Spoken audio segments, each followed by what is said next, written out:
Sole proprietorship यानी एकाकी व्यापार में जो व्यापारी होता है उसका जो लायबिलिटी होती है यानी दायित्व वो असीमित होती है, यानी कि अनलिमिटेड होती है।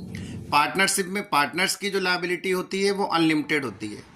कंपनी में जो कंपनी के मेंबर्स होते हैं उनकी लायबिलिटी लिमिटेड होती है, यानी कि जितने के शेयर ले रखा है केवल उतने ही तक उनको पेमेंट करना है, उससे ज़्यादा उनको पेमेंट नहीं करना है, इसलिए उसकी लायबिलिटी लिमिटेड होती है। और कंपनी का ये सबसे इम्पॉर्टेंट कैरेक्टर भी है, ये ध्यान रखिएगा। अगर कंपनी में कोई पैसा लगा रहा है तो उसका उतना ही पैसा डूबेगा जितने के उसने शेयर ले रखे हों।